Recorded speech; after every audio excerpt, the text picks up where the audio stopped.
추운 날씨에도 또 주님의 은혜를 사모해서 나오신 여러분을 환영합니다. 하나님께서 우리 가운데 은혜의 빗줄기, 은혜의 담비를 충만히 내려주시기를 바랍니다. 우리 함께 기도드리고 하나님께 찬양 드리겠습니다.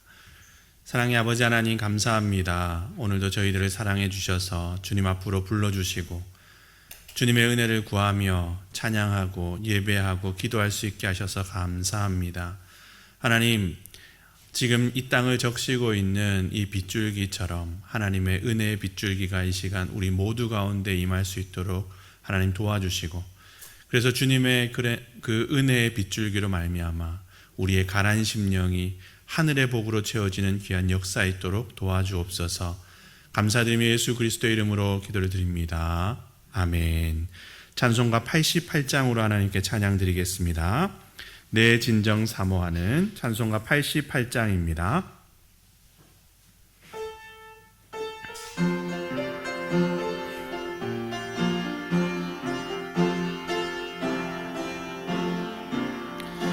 내 진정 사모하는 친구가 되시는 구주 예수님은 아름다워라.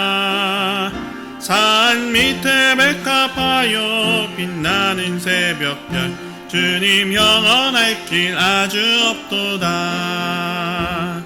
내 맘이 아플 적에 큰 위로 되시며 나 외로울 때 좋은 친구라.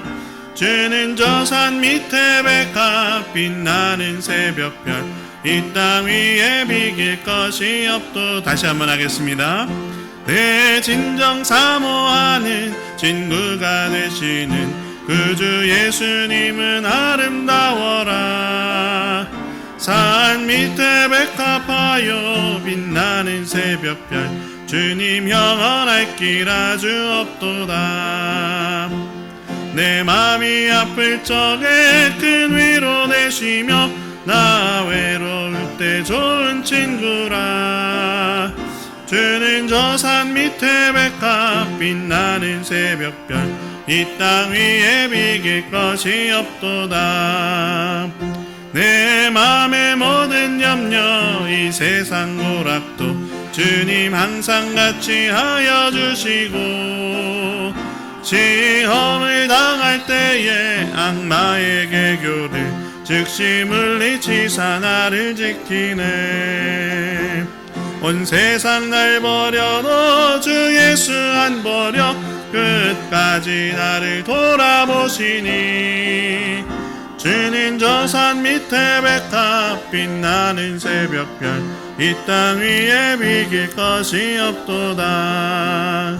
내 맘을 다하여서 주님을 따르면 길이 나를 사랑하리니. 물불이 두렵지 않고 창검도 겁없네. 주는 높은 산속 내 방패시라. 내 영혼 먹이시는 그네 누리고 나 친히 주를 뵙기 원하네. 주는 저 산 밑에 백합 빛나는 새벽별, 이 땅 위에 비길 것이 없도다. 내 맘을 다하여서 주님을 따르면 길이 나를 사랑하리니. 물불이 두렵지 않고 창검도 겁없네.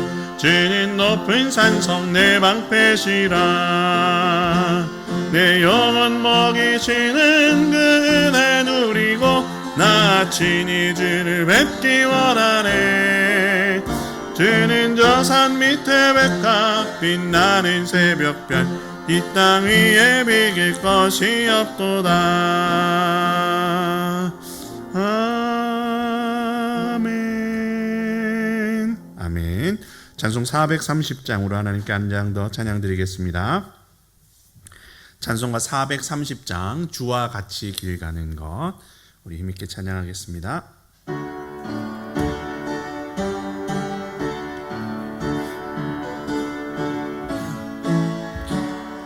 주와 같이 길 가는 것 즐거운 일 아닌가.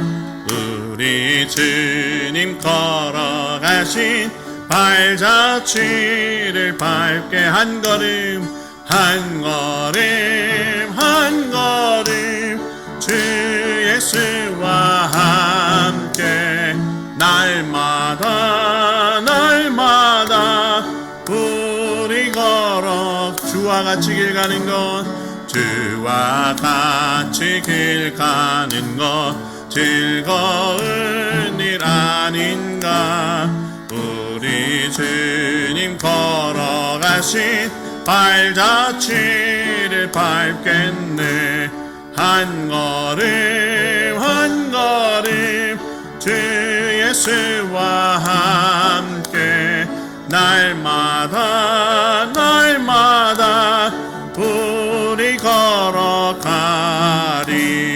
어린아이 같은 우리 미련하고 약하나 주의 손에 이끌리어 생명길로 가겠네 한 걸음 한 걸음 주 예수와 함께 날마다 날마다 우리 걸어가리 꽃이 피는 들판이나 험한 골짜기라도 주가 인도하는 대로 주와 같이 가겠네 한 걸음 한 걸음 주 예수와 함께 날마다 날마다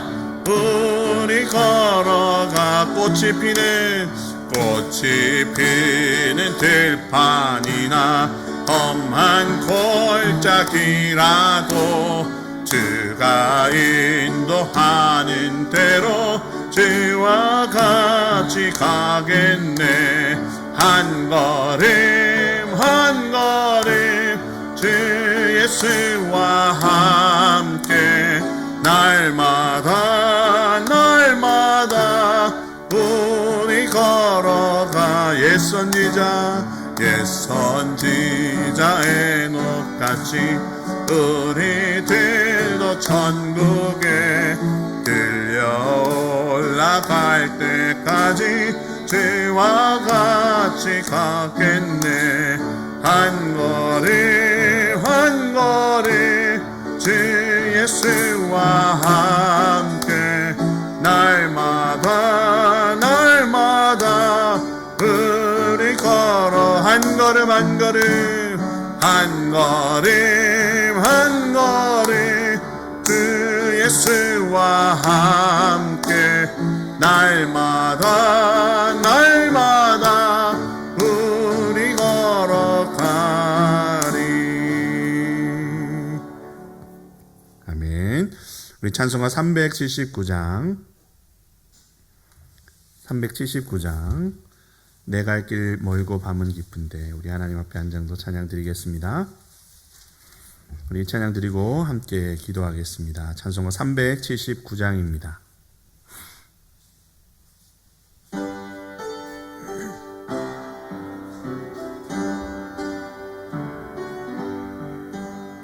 내 갈 길 멀고 밤은 깊은데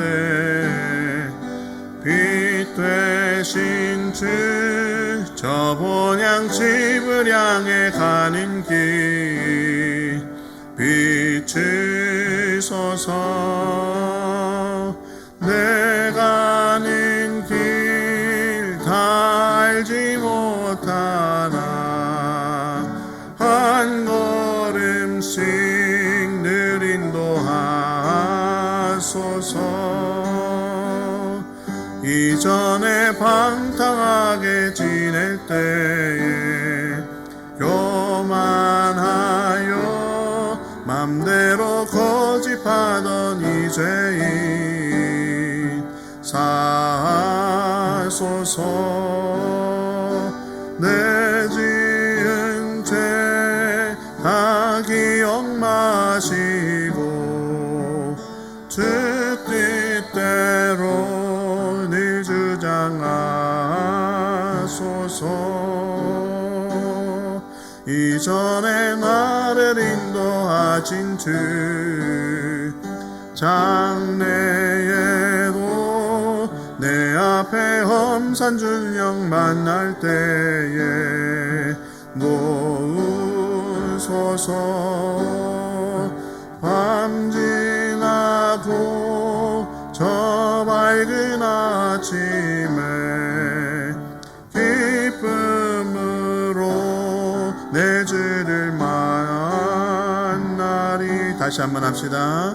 내 갈 길 멀고 마음은 깊은데 빛 되신 주 저 본향 집을 향해 가는 길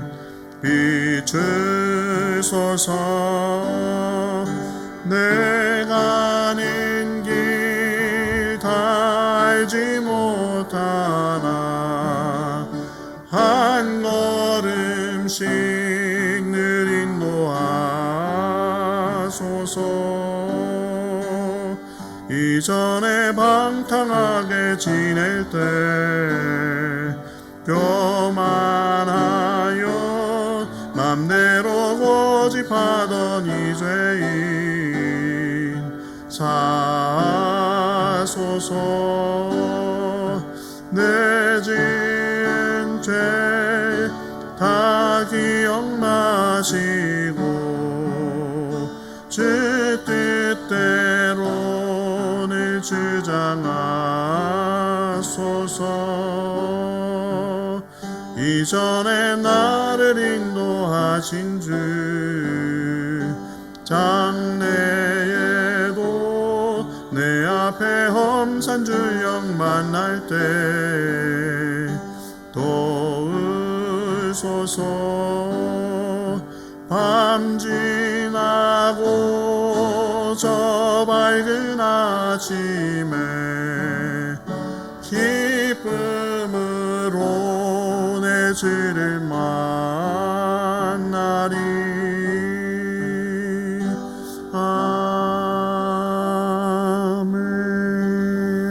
아멘.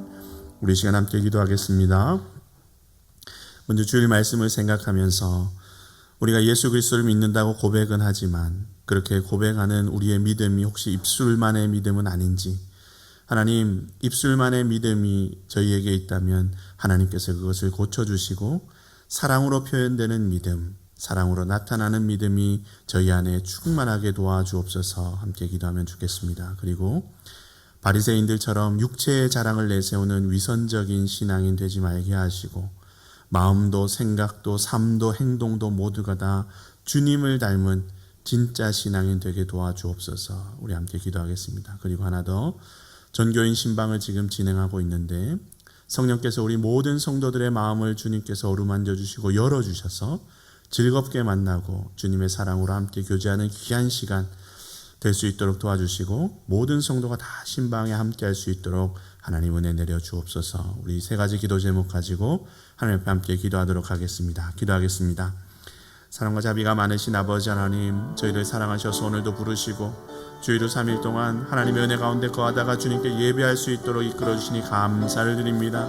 이 시간 아버지 하나님, 저희가 마음을 모으고 저희가 한 마음으로 하나님 앞에 기도하오니 아버지 저희의 기도를 들으시고 하나님의 놀라운 은총으로 함께하여 주시옵소서. 아버지 하나님, 저희가 하나님을 믿는다고 고백하고 믿음의 사람이라고 신앙인이라고 하나님 우리가 그렇게 입으로는 이야기하지만 그러나 우리의 믿음이 입술에만 머무르 있는 것은 아닌지 아버지 하나님이여 주님 앞에 용서를 구합니다. 하나님, 저희의 입술에 아버지 하나님, 저희 입술만이 믿음을 이야기하고 저희 입술만이 믿음을 아버지 하나님 증명하고 있다면 하나님, 그런 불쌍한 저희의 모습을 긍휼히 여기사 사랑으로 표현되는 믿음이 저희 안에 넘치고 넘칠 수 있게 하나님 도와주옵소서. 입술만의 믿음에서 이제는 사랑의 실천으로 나타나는 믿음, 그 믿음으로 우리를 변화시켜 주시고 그 믿음이 우리 안에 가득하여서 하나님께서 보내시는 모든 것에서 아버지 우리의 믿음을 증명하며 하나님 사랑으로 증명하고 사랑으로 나타내고 사랑을 실천함으로 아버지 하나님께서 주신 믿음을 아버지 하나님이여 증명해 나갈 수 있도록 하나님 도우시고 인도하여 주옵소서. 그래서 저희가 가는 곳마다 믿음으로 인하여서 갈등이 생기고 아버지 하나님이여 차별과 혐오와 아버지 하나님이여 정죄가 있는 것이 아니라 우리에게 주신 하나님의 그 믿음으로 말미암아 아버지 하나님 우리가 사랑하고 아버지 하나님 이 세상을 사랑해 그런 아버지 하나님 세상으로 변화시켜 나가는 귀한 역사 아버지 하나님 나타날 수 있도록 저희들에게 복의 복으로 더하여 주시옵소서. 아버지 하나님 간절히 기도하는 것은 저희가 또 위선적인 신앙인이 되지 않기를 원합니다. 갈라디아 교인들이 미혹에 빠졌던 것처럼 다른 복음에 쫓아가서 아버지 육체의 것을 자랑하고 신앙의 연수를 자랑하고 직분을 자랑하고 그것으로 자신의 구원을 아버지 하나님이여 정말 생각하는 아버지 하나님 그런 어리석은 모습이 저희에게 없게 도와주시고 육체의 자랑이 아니라 예수 그리스도의 십자가를 자랑하는 저희가 될 수 있도록 도와주시고 아버지 하나님이여 저희의 마음과 생각과 모든 것이 아버지 하나님이여 주님을 닮아가는 귀한 역사가 나타날 수 있도록 하나님 도우시고 인도하여 주시옵소서. 육체의 자랑을 아버지 하나님이 자랑하는 것이 아니라 예수 그리스도의 십자가의 놀라운 은혜를 자랑할 수 있도록 도와주시고 예수 그리스도를 자랑하는 저희가 될 수 있도록 하나님 도와주셔서 아버지 하나님이여 저희가 바리새인과 같이 아버지 하나님 회칠한 무덤과 같이 되지 아니하도록 아버지 하나님 보시기에 귀한 믿음 아버지 하나님께서 칭찬하실 만한 믿음 그러한 신앙인들 다 될 수 있도록 하나님이여 함께 하시고 은혜 위에 은혜를 더하여 주시옵소서. 아버지 하나님 저희가 복음 예수 그리스도를 말미암은 그 복음에 합당한 삶 아버지 하나님이여 살아갈 수 있기를 원합니다. 하나님께서 저희 가운데 은혜를 베풀어 주셔서 아버지 하나님 저희가 복음의 사람으로 저희의 삶이 아버지 하나님이여 주님께서 원하시는 복음적인 삶이 될 수 있도록 아버지 믿는 바를 그대로 실천하며 살아간 저희가 되게 은혜 더하여 주옵소서. 아버지 하나님 전교인 신방을 허락하셔서 저희가 그리스도의 이름으로 문안하며 함께 신방하게 하시니 감사를 드립니다.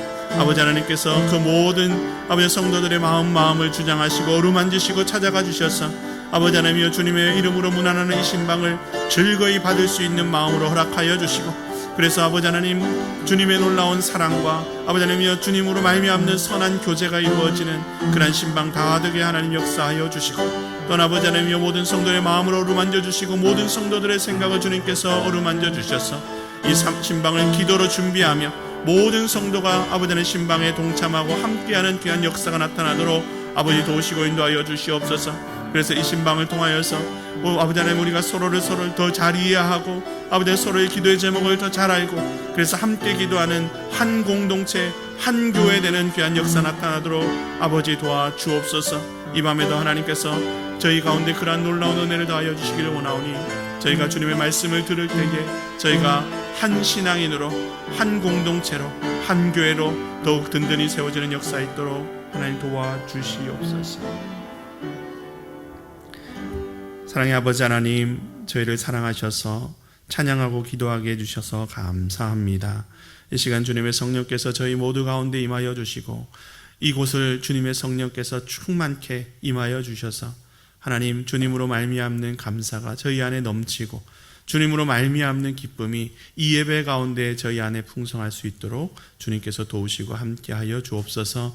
주님의 말씀을 듣습니다. 성령께서 말씀하여 주시고 주님의 성령께서 하나님의 말씀을 저희 마음에 새기셔서 하나님의 말씀이 저희 삶으로 나타나는 귀한 역사가 있도록 함께하시고 인도하여 주옵소서. 감사드리며 예수 그리스도 이름으로 기도를 드립니다. 아멘. 오늘 우리에게 주신 하나님의 말씀 함께 보겠습니다. 마가복음 1장 12절과 13절 말씀입니다. 신약성경 53면 마가복음 1장 12절과 13절 말씀 두 절 말씀입니다. 우리 한 목소리로 함께 읽겠습니다. 마가복음 1장 12절과 13절 말씀 우리 한 목소리로 함께 읽습니다. 성령이 곧 예수를 광야로 몰아내신지라 광야에서 40일을 계시면서 사탄에게 시험을 받으시며 들짐승과 함께 계시니 천사들이 수종 들더라. 아멘. 저희가 이제 수요일마다 이 마가복음을 계속 이어서 살피고 있는데요. 이제 지난 주일에는 예수님께서 세례를 받으시고 이제 공생애를 시작하시는 장면을 살폈습니다. 예수님께서 세례를 받으시고 이제 요단강에서 딱 올라오시자 성령이 예수님에게 임하셨습니다. 그리고 하늘에서 소리도 났죠. 본격적인 예수님의 공생애 서막이 아주 웅장하고 화려하게 열린 겁니다. 이제 예수님은 한 인간으로서의 삶이 아니라 그러니까 개인적인 인생으로서의 삶이 아니라 성령이 이끄시는 대로의 공적인 삶, 하나님 나라를 위한 공적인 삶을 이제 살아가시게 되었다. 이제 첫 발을 내디디셨다 하는 거죠. 이후로 기록되는 이제 예수님의 생애에 대한 기록들은 말 그대로 예수님의 공생애, 그러니까 성령이 주도하시는 하나님 나라의 공적인 삶의 기록이다. 이제 이렇게 우리가 볼 수가 있는 겁니다. 그런데 특이한 것은 성령이 비둘기같이 이렇게 탁 내려오시고 하늘에서 음성도 나오고 그래서 공생애의 서막이 이렇게 멋있게 웅장하게 화려하게 딱 열렸는데 그것과는 굉장히 대조적으로 예수님께서 이 다음에 가신 첫 행보는 굉장히 어울리지 않는 곳이라는 겁니다. 어디로 가셨습니까? 광야로 가신 거죠. 우리가 생각할 때 예수님이 공생애를 아주 멋있게 딱 시작하셨다, 아주 화려하게 딱 시작하셨다 그러면 어디로 가야 됩니까? 예루살렘 성전으로 딱 멋있게 가시거나 아니면은 수많은 인파가 밀집해 있는 대도시로 가시거나 그것도 아니면 제자를 많이 부를 수 있는 그런 곳으로 가셔서 공생애를 시작하셨다 그렇게 알리셔야 이게 공생애가 뭔가 좀 되고 효과적이고 뭔가 좀 화려하게 이어질 것 같은데 예수님은 그런 곳에 가지 않고 그 반대 장소에 가셨다는 거죠. 광야로 가셨다는 겁니다. 그것도 시간을 좀 두고 나중에 광야로 가셨다가 아니고 세례를 받자마자 곧장 즉시로 광야로 가셨다는 거죠. 오늘 본문을 헬라어 성경으로 보면은 12절을 어떻게 시작을 하고 있냐면요. 그리고 곧 이렇게 시작을 합니다. 예수님이 세례를 받으시고 하늘에서 소리가 나서 내가 너를 기뻐한다 이렇게 말씀을 하시고 나서 그리고 곧 성령이 예수님을 광야로 가게 했다. 그리고 곧 그러니까 즉시로 예수님이 공생애를 시작하자마자 광야로 가셨다는 거죠. 도대체 광야가 어떤 곳이기에 예수님은 공생애를 시작하자마자 바로 곧장 거기로 가셨는가?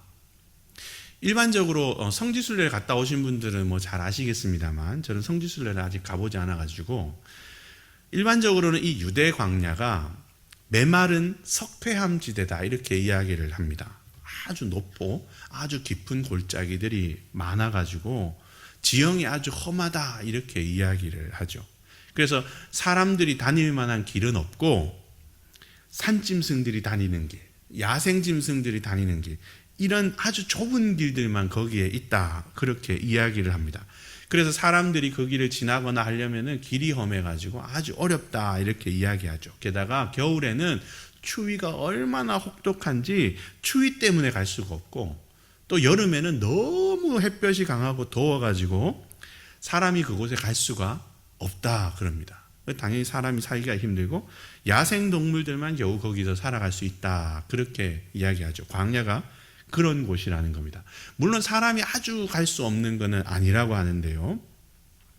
양을 치던 목자들이 뭐 이렇게 길을 잃거나 양이 그래서 양을 찾으러 갈 때 또는 때를 잃어가지고 이렇게 마을로 돌아오기 힘들 때 어쩔 수 없이 광야에 머무르는 때도 없잖아 있고 또 사람들의 눈을 피해서 도망해야 되는 도망자나 뭐 역적과 같은 이런 범죄자들 또 도둑들 이런 사람들이 잘 안 오니까 광야에 숨어 있기도 하고 그런다고 합니다. 그러니까 부득이한 경우에 사람들이 피해서 가는 곳이 바로 이 광야라는 거죠. 이건 다시 말하면 뭡니까? 사람들이 광야에 그만큼 안 간다는 얘기고 이 이스라엘 광야라고 하는 것이 사람이 접근하기가 그만큼 어려운 곳이다 그런 이야기죠. 인간이 생존하기가 너무나 어렵고 열악한 곳이 바로 이 광야라고 하는 곳입니다.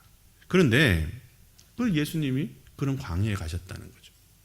광야가 이런 열악한 곳이다 보니까 당시 사람들은 이 광야를 아주 특별한 곳으로 생각을 했는데요. 아주 영적인 곳이다 이렇게 생각했습니다. 어떤 영적인 곳인가? 죽음의 공간이다. 악한 영들이 지배하는 곳이다 이렇게 생각을 했습니다.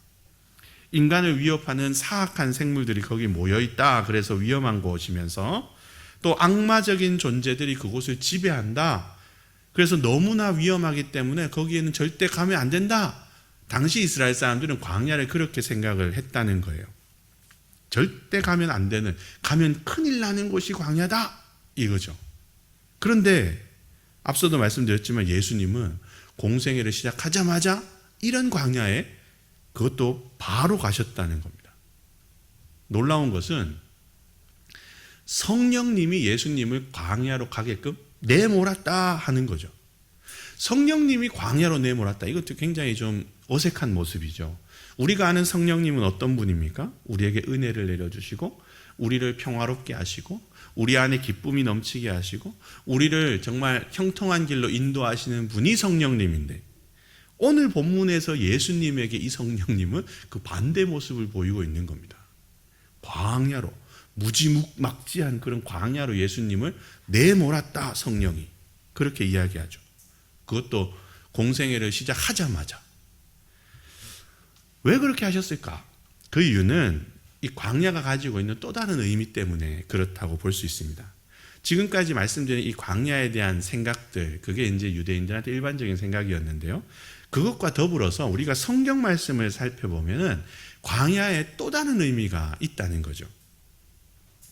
성경을 보시면 광야는 유대인들이 일반적으로 가지고 있는 생각과는 조금 다르게 아주 특별한 또 영적인 공간이었습니다. 차원이 조금 다른 영적인 공간이었죠. 출애굽의 모세를 한번 생각을 해보시면 모세가 하나님과 어디서 깊이 만났습니까? 광야에서 만났죠. 그래서 광야에서 주님을 만나고 또 광야에서 주님과 깊은 사귐을 했습니다. 모세가 광야 여정 가운데 시내산에 갔었잖아요. 그 시내산에서 하나님과 40주야를 함께 머물면서 십계명을 받았습니다. 그러니까 이 광야라고 하는 곳, 이곳이 주님과 깊이 만남을 가질 수 있는 장소다, 그렇게 볼 수 있고요. 또 처음으로 주님을 만난 곳도 이 광야이죠. 광야는 그러니까 만남의 장소이자 깊은 사귐의 장소다, 성경에서는 또 그렇게 이야기합니다. 그리고 동시에 또 이스라엘 백성들의 광야 40년 행진을 보면은 이 광야는 훈련의 장소이기도 하죠. 구름 기둥, 불 기둥, 이걸 바라보면서 쫓아가는 훈련을 하고요. 만나를 내리시는 하나님, 반석에서 물을 내시는 하나님, 그 하나님을 신뢰하고 의뢰하는 훈련을 하는 곳이 또 이 광야입니다. 새벽 기도회 때 살폈는데 이스라엘 백성들은 낮에는 구름 기둥, 밤에는 불 기둥을 보면서 그렇게 살았죠, 광야에서. 그러니까 이스라엘 백성들이 광야에서 살 때 아침 저녁으로 뭘 제일 먼저 해야 될까요? 아침에 딱 일어나가지고 아침이니까 해가 떴으니까 아마 구름 기둥이었겠죠. 구름 기둥이 있나 없나? 그걸 먼저 봤겠죠. 그래서 만약에 구름 기둥이 없다 그러면 어떻게 해야 됩니까? 빨리 짐을 싸가지고 따라가야죠. 안 그러면 낙오가 되니까. 근데 딱 봤는데 구름 기둥 있다 그러면 오늘은 여기서 머무나 보다, 그렇게 있는 겁니다. 밤에 잘 땐 또 어떻습니까? 구름 기둥이 있나? 보고 있으면 오늘 여기서 밤이니까 불기둥이겠네요. 불기둥이 있다 그러면 오늘 여기 자는구나 하고 여기서 자면 되고, 만약에 불기둥이 움직인다 그러면 빨리 밤이어도 짐을 싸서 따라가야죠. 그러니까 이스라엘 백성들이 광야에서 어떤 훈련을 하는 겁니까? 하나님을 쳐다보는 훈련을 하는 거죠. 구름 기둥을 쳐다보고 불 기둥을 쳐다보면서 하나님을 쳐다보는 훈련을 한다. 광야는 이런 훈련의 장소이기도 하다 하는 거죠. 그리고 또 엘리야를 보면 어떻습니까? 엘리야에게 광야는 회복의 장소였습니다. 회복되는 장소. 아합과 이세벨이 엘리야를 죽이려고 막 하니까 엘리야가 도망을 갔죠. 850대 1로 승리를 하고 난 다음에 그 승리가 무색하게 도망을 칩니다. 브엘세바 근처에 있는 광야, 거기에 로뎀나무 그늘에 앉아가지고 하나님 죽여주세요, 기도를 하죠. 좌절을 합니다. 죽는 것보다 사는 것보다 죽는 게 더 낫겠습니다. 하나님 죽여주십시오 하니까 하나님께서 그 광야에서 어떻게 하십니까? 천사를 보내셔서 이렇게 세우시죠. 그래서 호렙산까지 40주야를 걸어갈 수 있도록 하십니다. 그러니까 광야라고 하는 것이 바로 성경에서는 이런 장소다, 이렇게 말하는 거죠.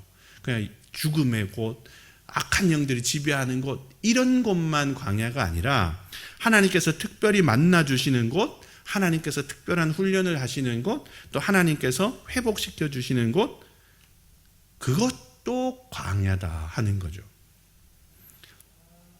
예수님께서 광야로 가신 것은 바로 이런 모습 때문이 아닐까 생각을 합니다. 성령께서 예수님을 광야로 내몰았다는 것은 바로 이런 것과 관련이 있다 하는 거죠. 예수님께서 특별히 공생애를 시작을 하셨는데 시작하자마자 바로 이 광야로 가셨다 하는 것은 이 광야, 이런 의미 있는 광야를 통해서 주시는 메시지가 있기 때문이다 하는 겁니다.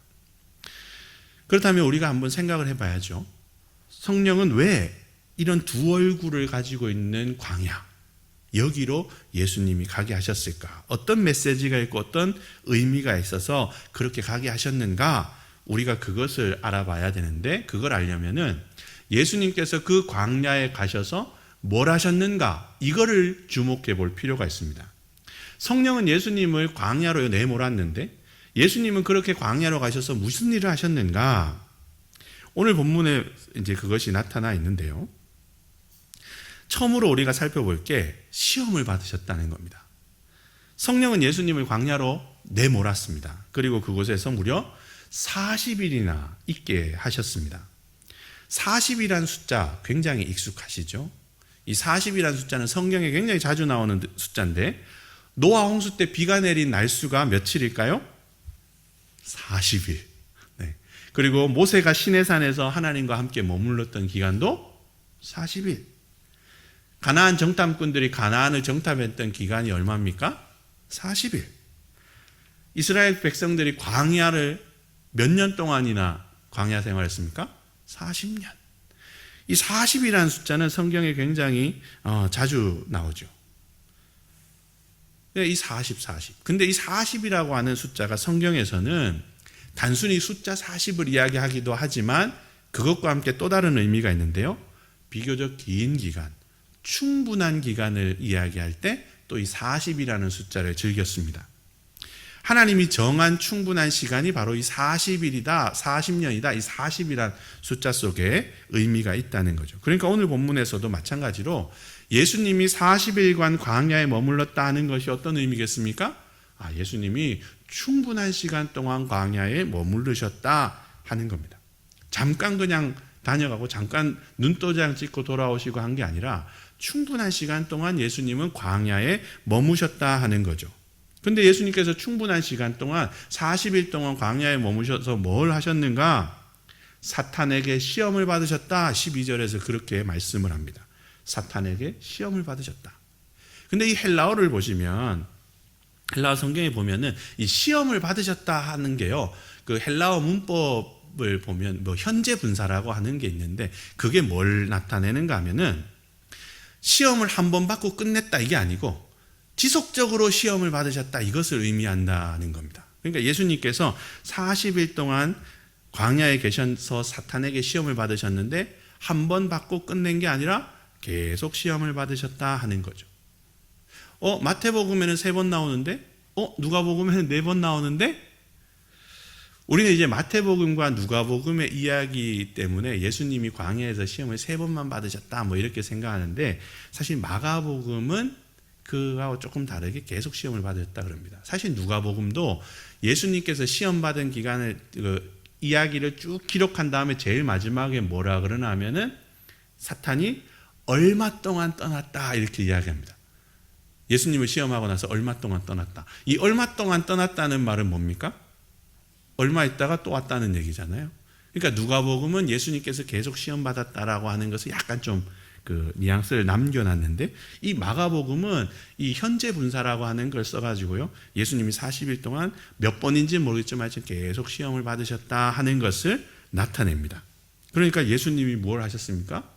물론 예수님이 다 이기셨지만 광야에서 사탄에게 끊임없이 시험을 받으셨다는 거죠. 광야에서.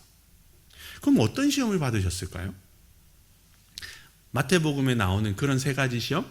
누가복음에 나오는 그런 시험을 받으셨을까요? 우리는 마가복음을 이제 살피기 때문에 마태복음과 누가복음의 이야기는 잠깐 덮어두고요. 기억에서 잠깐 이쪽으로 밀어 넣으시고 오늘 마가복음을 통해서 한번 생각을 해보겠습니다. 오늘 본문에 이제 예수님께서 시험을 받으셨다 이렇게 말씀을 하는데 예수님께서 시험을 받으셨다라고 할 때 그 어떤 단어를 쓰나 하면요. 페이라조메노스 이런 단어를 씁니다. 근데 그 단어가 어떤 의미인가 하면 세 가지 의미가 있다 그래요. 하나는 뭔가 하면 굉장히 그냥 중립적인 의미, 그냥 건조한 의미로 시험하다, 시도하다 이런 겁니다. 기계를 사면 우리가 처음에 뭐 합니까? 시범운전 같은 거 하잖아요. 그러니까 오늘 본문에 이 예수님을 시험했다고 하는 단어의 첫 번째 뜻은 그냥 기계를 한번 시험해 본다. 기계를 한번 테스트해 본다. 이게 잘 굴러가나? 제대로 굴러가나? 그렇게 한번 해본다. 이런 의미가 하나가 있다고 합니다. 그리고 이 단어의 또 다른 의미는 좀 부정적인 단어인데요. 약점을 발견하거나 죄를 짓게 만들려고 유혹하고 미혹하는 것, 걸려 넘어뜨리게 하려고 하는 것, 이게 또 이 시험하다 하는 것의 의미라고 합니다. 마태복음하고 누가복음에 보면 사탄이 예수님의 약점을 파고 들어가지고 예수님으로 하여금 죄를 짓게 만들려고 막 예수님을 시험하죠. 뭐라 그럽니까? 돌로 떡을 만들어 먹어라. 돌로 떡을 만들면 큰일 나잖아요. 근데 막 사탄이 예수님께 막 그렇게 꼬드기죠. 예수님이 배가 고프니까. 그런 것을 이 두 번째 의미, 시험하다, 이렇게 우리가 볼 수가 있습니다. 그리고 세 번째 의미는 이제 조금 긍정적인 의미인데, 예수님을 시험하다 하는 이게 어떤 기계나 폐기 이런 거를 보려고 테스트하는 거다, 이런 의미를 가지고 있습니다. 그러니까 체력 테스트, 담력 테스트, 또는 이제 군인들이 극기 훈련하는 그런 극기 테스트하는 이런 것처럼 그런 것을 위해서 시험하는 게 또 이 단어의 의미라는 거예요. 그러니까 오늘 본문에서 예수님을 시험했다 하는 이 단어는 이런 세 가지 의미가 있다는 거죠. 근데 오늘 마가복음에서 예수님한테 해당되는 건 몇 번째 의미겠습니까? 바로 세 번째 의미입니다. 세 번째. 사탄이 예수님이 얼마나 대단한 분인가, 예수님이 얼마나 공생애를 잘하는 그런 분인가를 한번 깝죽대면서 시비 한번 걸어보려고 예수님한테 시험을 했다는 거죠. 당연히 예수님이 다 물리쳐 이기셨습니다. 40일 동안 끝없는 시험이 왔지만 예수님은 그 사탄의 대결에서 다 승리를 하시고 이기셨다 하는 거죠. 예수님께서 광야에서 시험을 받으셨다, 사탄에게 시험을 받으셨다, 그래서 그 사탄의 시험을 다 이기셨다 하는 이것은 아주 중요한 의미가 있는데요. 뭔가 하면은 예수님의 지금부터 시작될 공생애, 이 공생애가 바로 이 사탄과의 대결하는 연속이다. 예수님의 공생애는 앞으로 이런 사탄과의 대결이 계속 이어질 거다. 그것을 예고해주고 있다는 겁니다. 실제로 성경 말씀 마가복음을 보시면 예수님의 공생애에 예수님이 회당에서 더러운 귀신을 쫓아내는 장면도 나오고요. 예수님께서 제자들을 파송하실 때 귀신을 내쫓는 권능을 가지게 하셨다, 이런 말씀도 나옵니다. 왜냐하면 예수님만 그게 아니고 제자들도 귀신하고 대결을 해야 되니까. 게다가 예수님께서 예루살렘에서 온 서기관들이 예수님을 향해서 공격할 때 뭐라 그럽니까? 귀신의 왕이다, 바알세불이다, 이렇게 공격을 하죠. 그러니까 이런 것들을 보면 예수님의 공생애는 사탄과의 끊임없는 대결이다, 이렇게 봐도 과언이 아니라는 거고요. 예수님이 그 모든 걸 다 이기셨다, 이것을 미리 보여주고 있다 하는 겁니다. 예수님이 사탄과의 끝없는 대결에서 이기실 거다. 오늘 본문의 이 두 절은 이 두 절로 이미 마가복음 뒤에 나오는 얘기들을 다 예고해주고 있다 하는 거죠. 사탄의 대결에서 이기시는 분이다. 그런데 그것만 있느냐? 광야에 가서 예수님이 또 다른 것을 하신 것도 있죠. 오늘 본문에 보면은 들짐승과 함께 지내셨는데 천사들이 시중 들었다. 13절 하반절에 그렇게 말씀을 합니다. 들짐승들과 함께 지내셨다. 그리고 천사들이 시중 들었다. 그런가 보다 대수롭지 않게 볼 수 있지만, 근데 이거 굉장히 중요한 말씀입니다. 구약의 내용들하고 비교를 하고 연결을 시켜서 보면은 아주 중요한 상징적인 의미가 있는 구절이라는 거죠. 당시 유대인들의 생각에 따르면은 인간이 타락하기 이전에는 들짐승들이 사람들을 잘 따랐다 그럽니다. 그리고 천사들이 아담에게 시중을 들었다, 이렇게 생각을 했다고 합니다. 인간이 범죄하고 나서 에덴 동산에서 쫓겨나고 나서 이 동물들하고 야생짐승들 이렇게 서로 막 죽이고 천사들은 다 떠나고 이렇게 된 거지. 타락하기 이전에는 아주 평화롭게 잘 지냈고 천사들이 또 시중도 들고 섬기기도 하고 그랬다 하는 거죠. 이것은 근데 오늘 본문에 보면 예수님께서 들짐승들과 함께 지내고 천사들이 예수님께 시중 들었다 이렇게 이야기를 하죠. 이것은 지금 광야에서 보이고 있는 예수님의 이 모습이 타락 이전의 모습을 보여주는 거다. 에덴 동산의 모습을 보여주는 거다 하는 뜻입니다. 그러니까 예수님이 새로운 아담이시다 하는 것을 알려준다는 거죠. 예수님이 새로운 아담으로서 광야를 타락 이전에, 아까 광야가 무시무시한 곳이라고 말씀드렸잖아요. 그런 무시무시한 광야를 에덴 동산과 같이 변화시키셨다 하는 것을 이야기를 하는 겁니다. 아까 말씀드린 사탄에게 시험 받으셨다는 것도 마찬가지인데요. 아담하고 연결을 시켜서 생각을 할 수가 있습니다. 사탄이 아담에게 시험을 걸어왔죠. 근데 그 옛 아담은 에덴 동산의 아담은 그 시험에서 어떻게 했습니까? 시험에서 졌습니다. 그래서 범죄했죠. 그런데 새 아담이신 예수님께도 사탄이 시험을 걸어왔습니다. 근데 이 새 아담이신 예수님 어떻게 하셨습니까? 이기셨죠. 그러니까 이 구절은 예수님이 새로운 아담이다 이걸 말씀을 하고 있는 겁니다. 그런데 그것과 동시에 이 예수님이 이 들짐승들과 함께 지내고 또 천사들이 시중드는 이런 모습, 특히 이제 들짐승과 함께 지내는 모습은 이사야서 말씀에도 또 연결돼서 나오는데요. 지난주에 말씀드렸죠. 이사야서는 메시아에 대한 예언이 가장 많은 그런 예언서다. 이사야 11장 6절부터 9절에 보면 이런 말씀이 나옵니다. 그때 이리가 어린 양과 함께 살며 표범이 어린 염소와 함께 누우며 송아지와 어린 사자와 살찐 짐승이 함께 있어 어린 아이에게 끌리며 암소와 곰이 함께 먹으며 그것들의 새끼가 함께 엎드리며 사자가 소처럼 풀을 먹을 것이며 젖 먹는 아이가 독사의 구멍에서 장난하며 젖된 어린 아이가 독사의 굴에 손을 넣을 것이라. 내 거룩한 산 모든 곳에서는 해됨도 없고 상함도 없을 것이니 이는 물이 바다를 덮음같이 여호와를 아는 지식이 세상에 충만할 것임이니라. 아멘. 이사야서는 메시아가 오셔서 다스리는 메시아의 왕국은 들짐승이 사람하고 들짐승이 어린아이하고 독사가 아이하고 물고 뜯고 싸우고 죽이고 그런 나라가 아니라 서로 평화롭게 잘 어울리는 나라다 이렇게 이야기를 합니다. 지금 예수님이 광야에서 보여주고 있는 모습과 너무나 흡사하다는 거죠. 사나운 짐승이 유순하게 돼서 평화롭게 잘 지내는 것, 이게 메시아의 통치인데 예수님께서 지금 광야에서 그런 모습을 이루셨다. 들짐승들과 평화롭게 함께 계시고 사나운 짐승들과 함께 계신다. 이걸 이야기를 하고 있는 겁니다. 그러니까 이 이야기가 뭡니까? 아, 예수님은 이사야서에서 약속된 메시아이시구나. 그것을 이야기를 하고 있다는 겁니다. 그러니까 예수님은 새로운 아담이다. 그리고 예수님은 약속된 메시아다. 이 두 구절이 예언을 하고 보여주고 있다 하는 거죠. 오늘 본문에 따르면은 광야에서의 이 예수님의 모습은 타락 이전의 에덴 동산 그것을 보여주는 것이면서 동시에 메시아가 다스리는 왕국이 이럴 것이다. 이걸 미리 보여주는 것을 뜻합니다.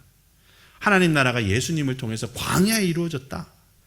메시아의 나라가 예수님을 통해서 광야에 이루어졌다. 바로 그것을 아주 분명하게 보여주는 그러한 구절이다 하는 거죠. 공생애의 서막, 그것을 화려하게 시작하신 예수님은 공생애가 시작되자마자 곧장 바로 광야로 나가셨습니다. 성령이 예수님을 광야로 나가게 내모르셨죠. 그래서 그곳에서 시험을 받으셨고 또 첫 아담과는 달리 마지막 아담으로서 사탄의 모든 시험을 다 이기셨습니다. 그리고는 사탄이 지배하는 광야를 하나님 나라로 바꿔버리셨죠. 예수님께서 보이신 이 광야의 모습, 이것은 앞으로 펼쳐질 예수님의 공생애, 이것을 미리 보여주기 하는 말씀입니다. 앞으로 예수님이 이런 공생애를 살아가실 것이다. 예수님의 공생애는 사탄과의 대결이 될 것이고 에덴 동산으로 회복하는 사역이 될 것이고 이런 광야 같은 세상을 하나님 나라로 변화시키는 사역이 될 거다. 이렇게 미리 말씀을 해주는 게 오늘 본문이라는 거죠. 근데 이걸로 끝나는 게 아니라는 겁니다. 예수님만 그러시나 그게 아니라는 거죠. 예수님께서 살아가실 이 광야의 이 공생의 모습, 이것은 예수님의 제자된 그리스도인들도 살아가야 할 모습이다. 이것을 함께 말씀을 한다는 겁니다. 예수님처럼 제자들도 그럴 것이다. 예수님처럼 그리스도인들도 그래야 한다. 이거를 함께 말씀을 하고 있는 거죠. 예수님의 제자들, 예수님의 제자된 그리스도인들, 이들도 성령께서 광야로 내모신다는 겁니다. 광야 같은 세상으로 성령님은 우리를 내모신다는 거죠. 하나님께서 우리 가운데 임하시고 주님의 성령을 우리가 경험하고 주님의 은혜를 맛보고 예수 그리스도를 믿는 믿음으로 충만해지면 온 상 안에, 온 실 안에 화초처럼 이렇게 모으시는 게 아니라 우리를 광야 같은 세상으로 예수님을 내모셨던 것처럼 우리를 내모신다는 거예요. 그래서 어떻게 하게 하십니까? 예수님이 사탄의 세력과 대결하게 하신 것처럼 예수 그리스도를 믿고 따르는 제자들과 그리스도인들도 광야 같은 세상으로 보내셔서 악한 세력과 대결하게 하신다 하는 거죠. 그 대결을 회피하지 않고 힘써 싸우게 하신다 하는 겁니다. 근데 혼자 싸우는 게 아니죠. 성령이 함께 하셔서 싸워서 이기게 하신다 하는 거죠. 그래서 어떻게 해야 됩니까? 예수님이 그러셨던 것처럼 사탄의 세력과 싸워서 이김으로써 광야와 같은 세상을 하나님 나라로 바꿔야 된다. 예수님이 그러셨던 것처럼 이제는 제자들이 그렇게 해야 되고 이제는 그리스도인들이 그렇게 해야 된다 하는 겁니다. 광야 같은 세상, 하나님이 우리를 보내셨으니까 그곳을 광야, 이 살 데가 못 되네 이렇게 할 게 아니라 살 데가 못 되는 그런 광야 같은 세상을 하나님 나라로 에덴 동산과 같이 우리가 변화시켜 나가야 한다 하는 겁니다. 오늘 본문은 예수님의 이야기를 통해서 결국은 우리에게 그 얘기를 하고 있다는 거죠.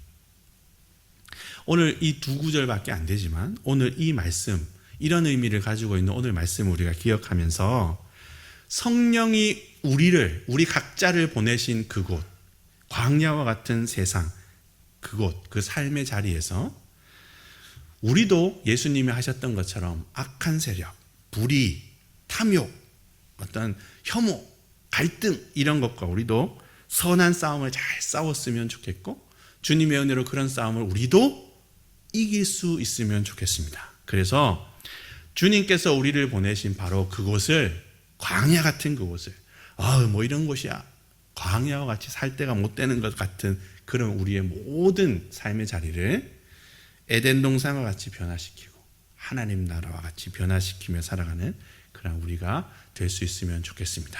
예수님께서 그렇게 하셨으니까 주님께서 우리도 그렇게 하실 수 있도록 도와주실 것이라 믿습니다. 주님의 도우심을 힘입어서 우리가 우리의 살아가는 모든 세상을 그렇게 변화시켜 나갈 수 있기를 간절히 바랍니다. 함께 기도하겠습니다.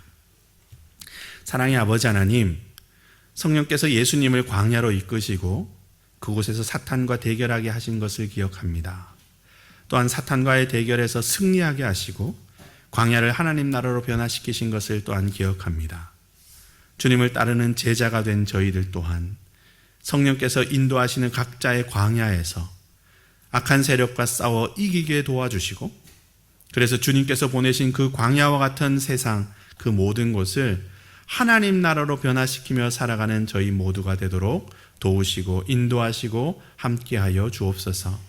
그래서 저희들이 디디고 살아가는 그 모든 땅들은 다 에덴 동산과 같이 변화되고 하나님 나라와 같이 변화되는 귀한 역사가 있도록 하나님 저희 가운데 함께하여 주옵소서. 감사드리며 예수 그리스도의 이름으로 기도를 드립니다.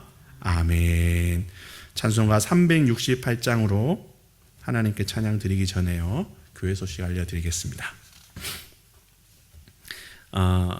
오는 주일 예배 후에 이제 장로님들 잠깐 모여서 회의 잠깐 하도록 하겠습니다.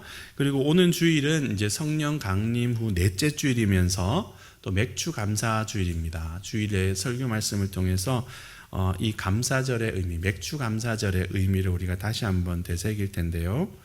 지금까지 2022년 처음부터 지금까지 우리에게 베푸셨던 하나님의 은혜를 우리가 정말 다시금 되새기고 한번 다시금 기억해보고 살펴보고, 그래서 하나님께서 베푸신 은혜 감사하는 마음으로 그렇게 함께 나와서 예배를 드릴 수 있으면 좋겠습니다. 전교우 신방이 지금 계속되고 있는데요.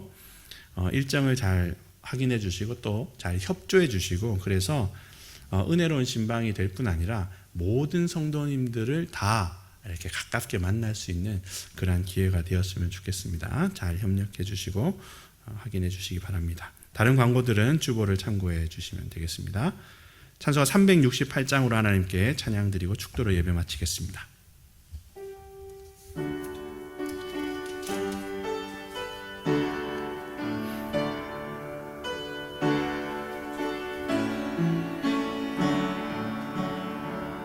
주 예수여 은혜를 내려주사 보충 많게 하옵소서. 이주리고 목마른 나의 맘에 주 성령을 부으소서. 주 예수여 충만하는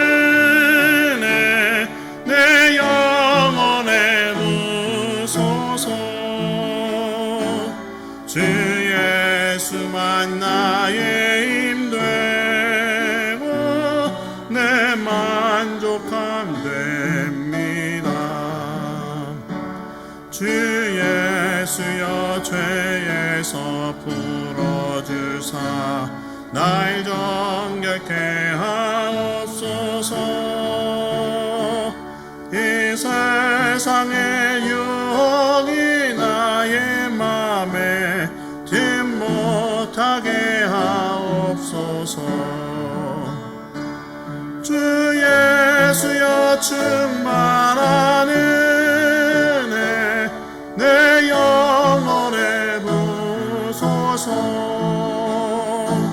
주 예수만 나의 힘되고 내 만족함 됩니다. 옛 야곱이 천사와 씨름하던 그 믿음을 주옵소서. 이 세상의 물결이 낭령해도 날 평안케 하옵소서. 주 예수여 충만한 은혜 내 영혼에 부소서. 주 예수만 나의 힘되고 내 만족함 됩니다. 주 예수여 완전한 주의 사랑 나 받기를 원합니다. 그 사랑이 내 맘에 충만하여 날 기쁘게 하옵소서. 주 예수여 충만한 은혜 내 영혼에 부소서. 주 예수만 나의 힘되고 내 만족함 됩니다. 내 마음에 임하신 주의 성령 늘 계실 줄 믿습니다. 그는 사를 나에게 부어주사 주 섬기게 하옵소서. 주 예수여 충만한 은혜 내 영혼에 부소서.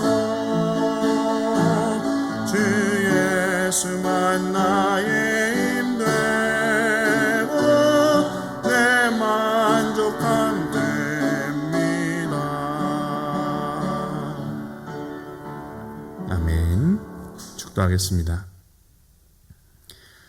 우리 주님 예수 그리스도의 크신 은혜와 하나님 아버지의 한이 없으신 사랑과 성령 하나님의 인도하심과 사귐이 성령이 인도하시는 삶의 광야에서 악한 세력과의 선한 싸움을 힘써 싸워 이기고 그래서 주님께서 보내신 삶의 모든 자리를 하나님 나라로 변화시키며 살아가기를 간절히 소망하는 여기 모인 우리 수진교회 모든 성도들 가운데 항상 함께 하시기를 간절히 축원드립니다. 아멘.